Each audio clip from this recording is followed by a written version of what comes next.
François. Salut Martin. Ça va bien? Très bien, toi? Oui.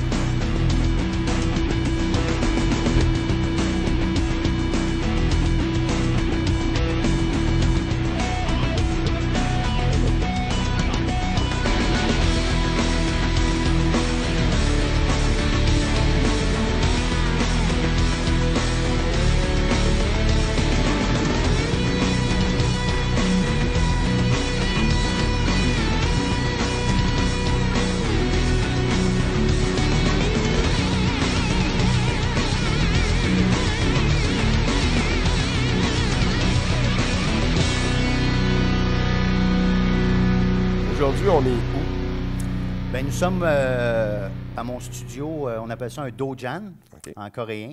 La salle où on fait le taekwondo, c'est un dojan. Studio KGB aussi, c'est un studio de danse.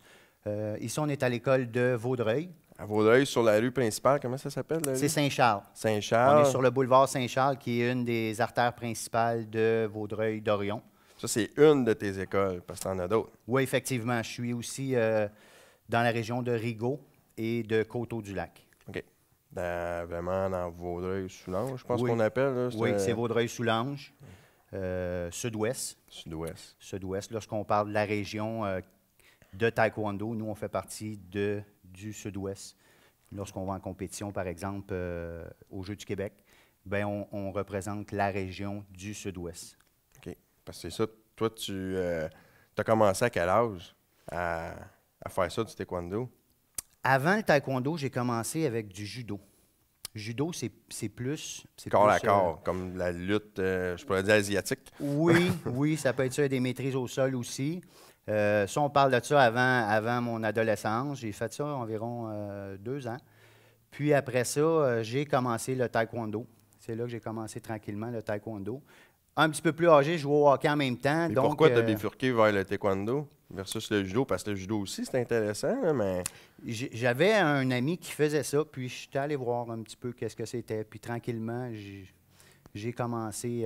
C'était peut-être plus pour moi les coups de pied, puis Le corps à corps, direct, c'est à C'est moins à correct. l'aise, ouais. Moi, je dis que chaque art martial a ses avantages Et ses inconvénients. et ses inconvénients.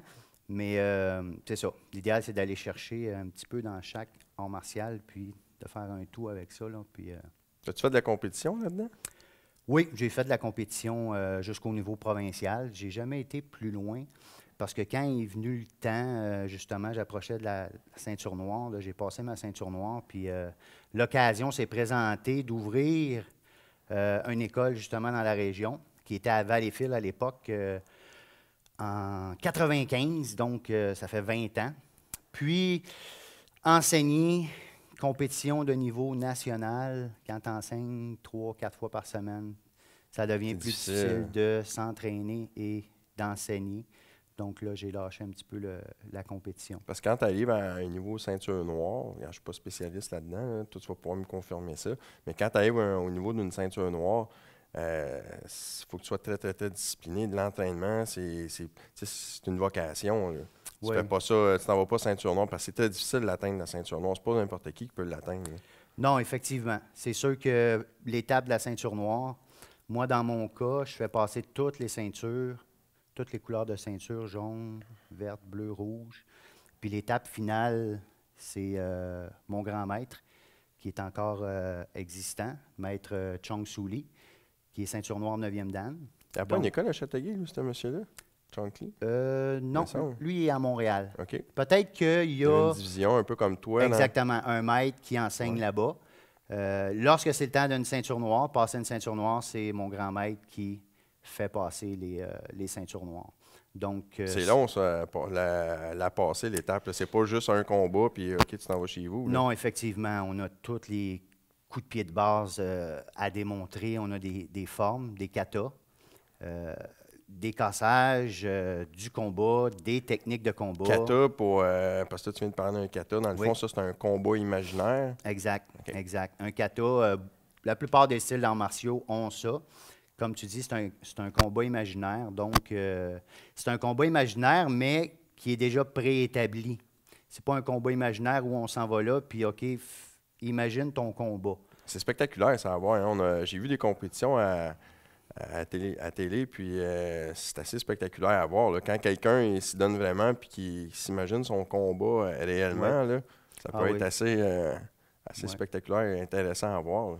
Oui, c'est très. Il y en a différents niveaux aussi. Hein. Quand on monte de coche aussi, tu as les katas musicaux, les katas artistiques, puis ça peut devenir très, très spectaculaire. Nous, en taekwondo, à la base, nos katas sont terre à terre. Oui, un petit peu de coups de pied dans les airs, mais ça peut devenir très, très national.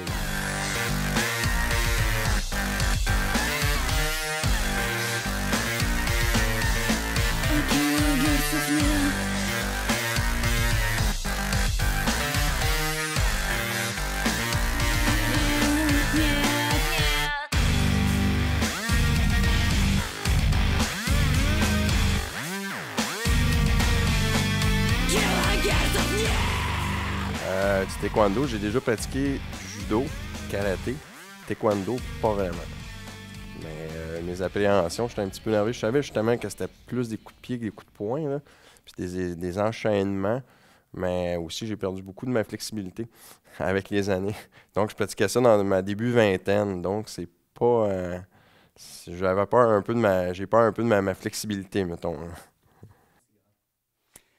Moi, à la base, c'était le spectaculaire du taekwondo. C'était les coups de pied renversés, sautés.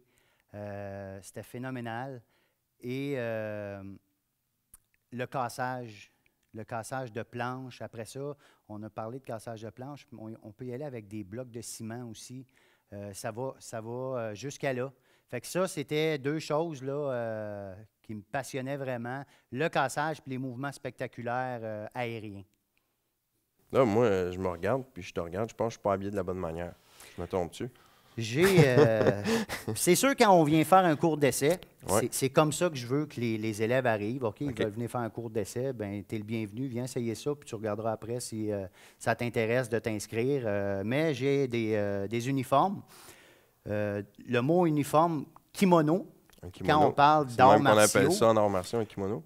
Oui, mais chaque style a pas mal le nom approprié à leur art martial. Moi, le taekwondo vient de la Corée. Nous, ça s'appelle un dobok. Donc, c'est le nom que nous, on utilise, un dobok. Fait que si ça t'intéresse, je peux... Oui, tu peux m'en fournir un? Ben oui. Ah, c'est parfait, ça. On peut faire ça. Ça, c'est mon petit côté féminin. Ça, j'aime ça avoir les bonnes affaires appropriées pour les bonnes activités. Ah, mais c'est bon. Si tu me fournis un dobok, oui. Bon, ben, je vais être bien content. Parfait. Merci. Bon, voici. Donc, ça, c'est la ceinture que je vais t'expliquer un petit peu comment ça fonctionne. Ça, la ceinture blanche, oui. Ce qui signifie, dans le fond, c'est juste pour dire, parce que c'est aucun niveau, ça. Là. Je ne voudrais pas m'inventer avec un niveau parce que j'ai rien dans... Non, c'est ça. Tout le monde est ceinture blanche. OK. C'est juste, dans le fond, pour tenir le dobok. Oui. Okay. C'est sûr qu'à un moment donné... Donc, on a le haut et le pantalon. OK. Fait que je vais te laisser aller te changer. Juste derrière la porte, là, à gauche, il y a un vestiaire. On va se garder une petite gêne. Exact. Bon. Bon, bien, merci. Je vais aller mettre ça. OK.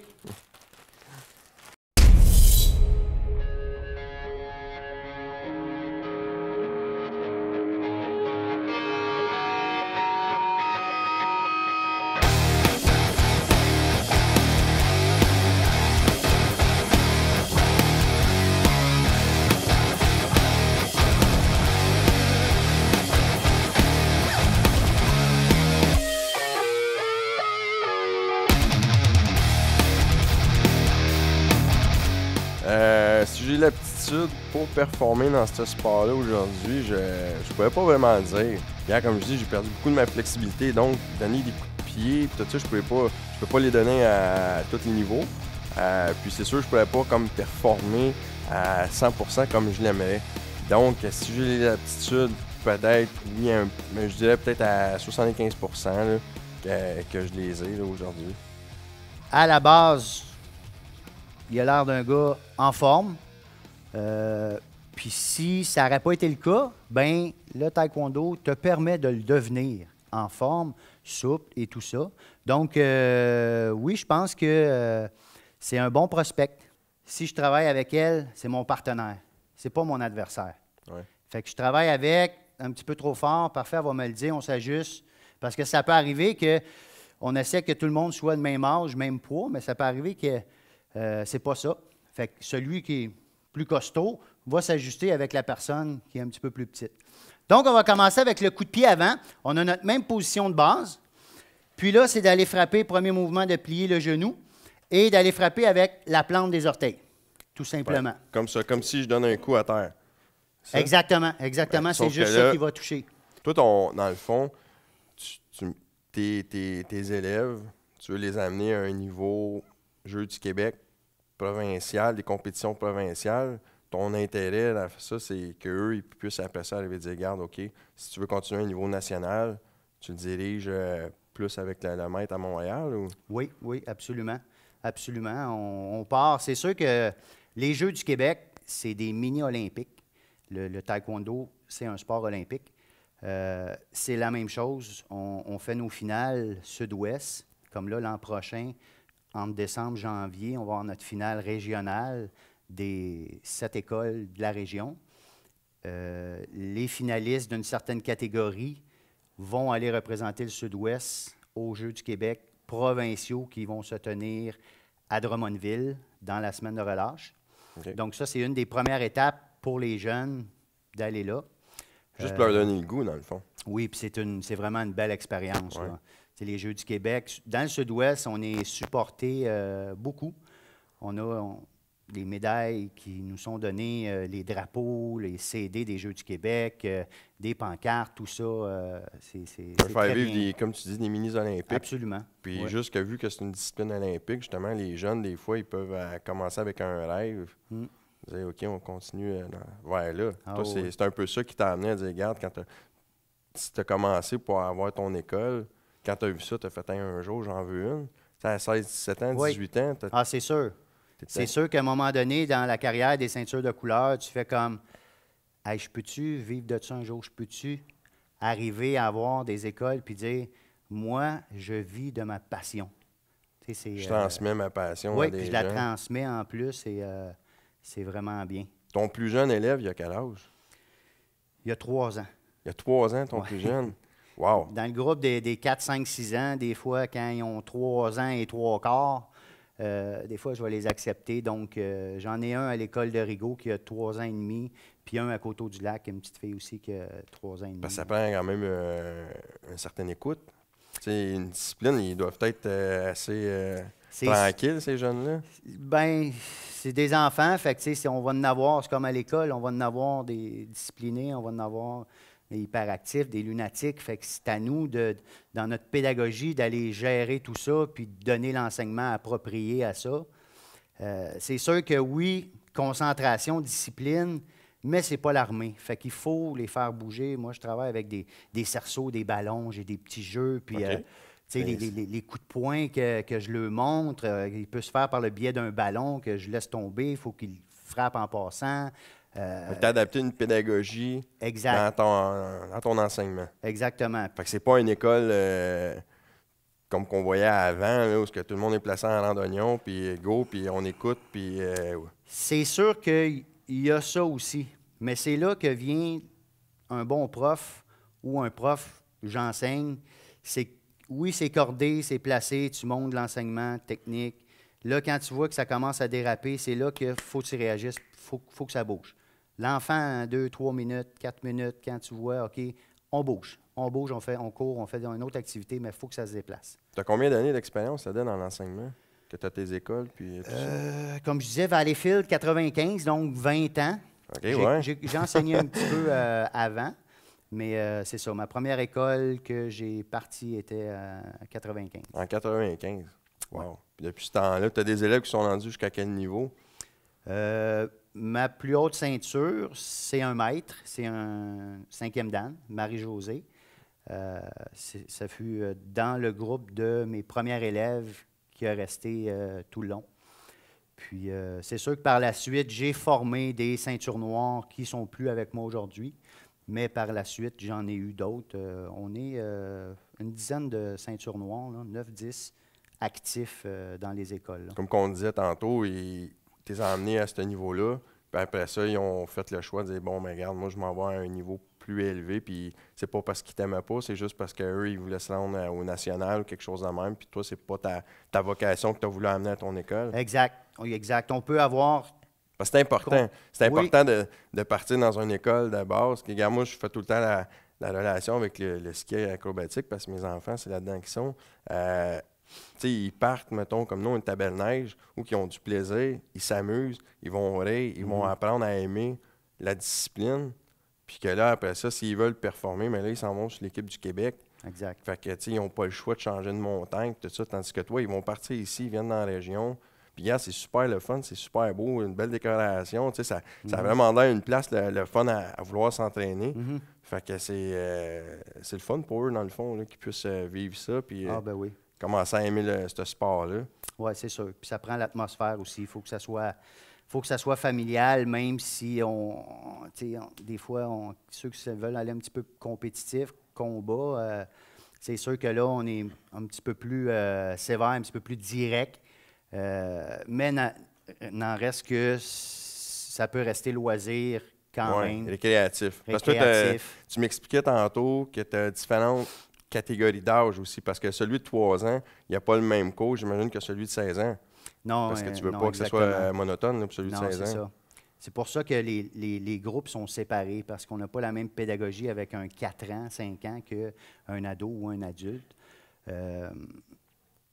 Non, c'est ça. Il faut que ça soit comme ça, là, séparé pour qu'on enseigne ce qu'un enfant de 4 ans, 5 ans.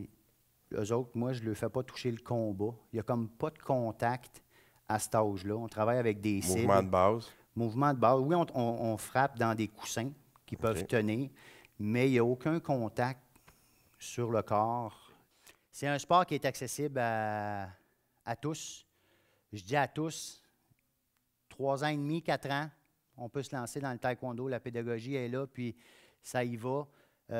Ça peut aller, j'ai des élèves de mon plus vieux, 62 ans, super en forme. Puis c'est sûr qu'à un moment donné, OK, la souplesse, elle descend. Et puis là, par contre, il va changer ça par autre chose. Bien, écoute, si on parle, il y a plusieurs facettes de maîtriser.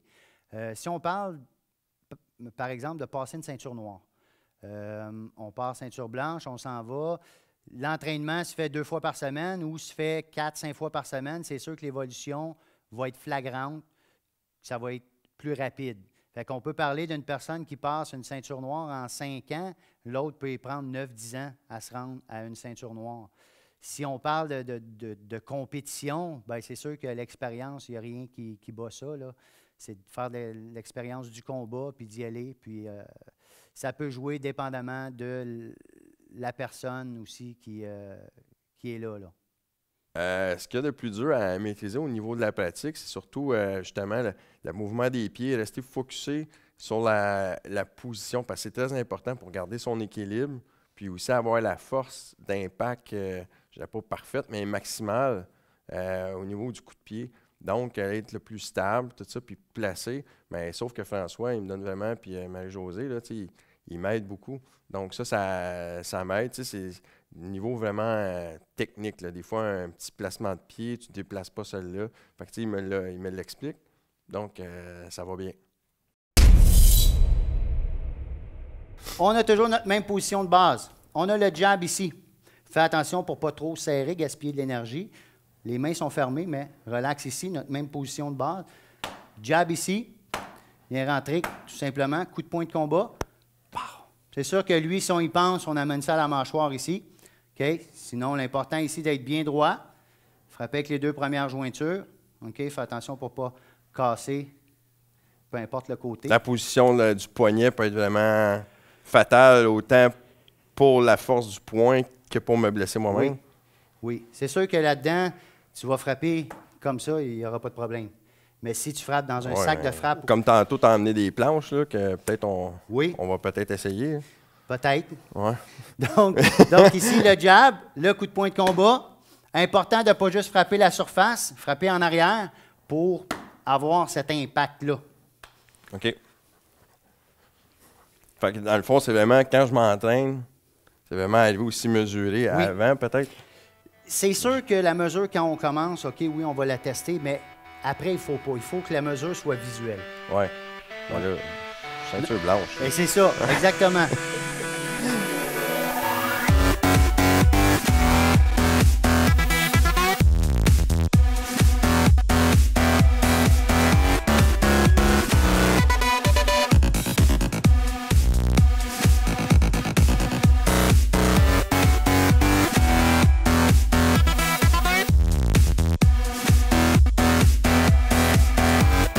La plus grande motivation dans ma passion, c'est la réussite de mes élèves.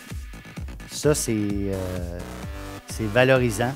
C'est valorisant, autant en compétition qu'en grade, lorsqu'ils passent des ceintures. Quand il y a un accomplissement qui est là, c'est une satisfaction. Ça me rend vraiment heureux.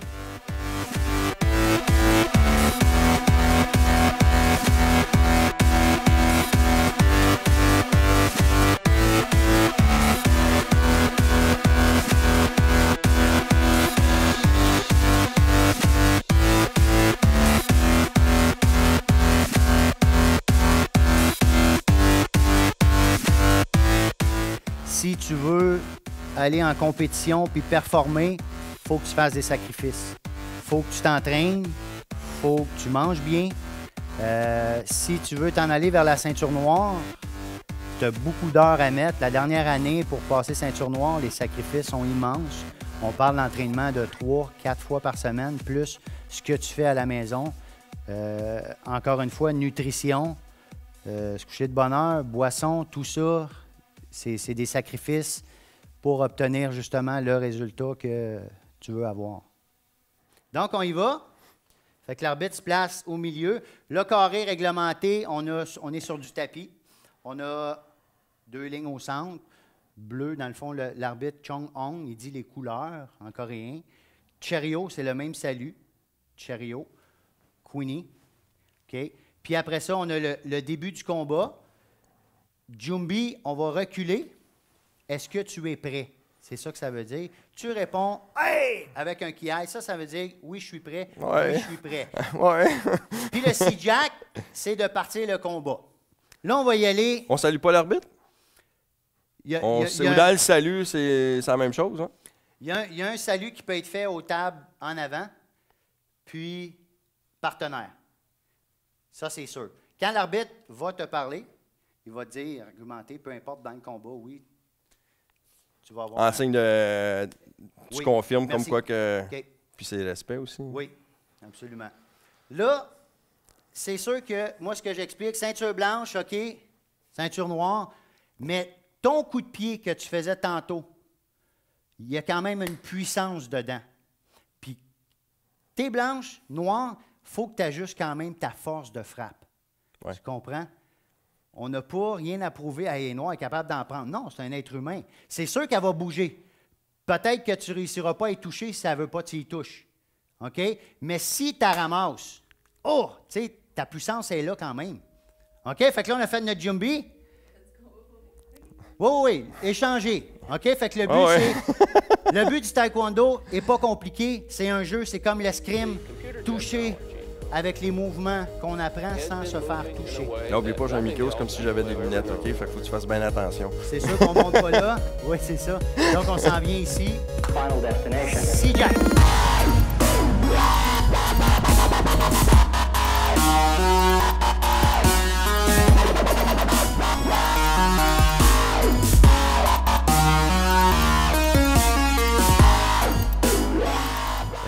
Martin, c'est un excellent élève.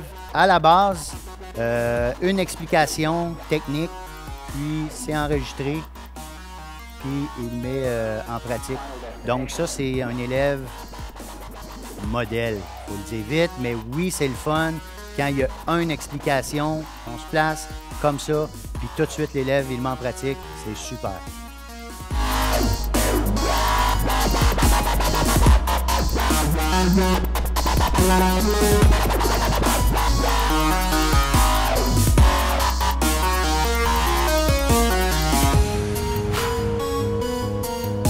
Ben, mon impression sur l'activité d'aujourd'hui, je pense que Je dirais à tout le monde de venir au moins l'essayer.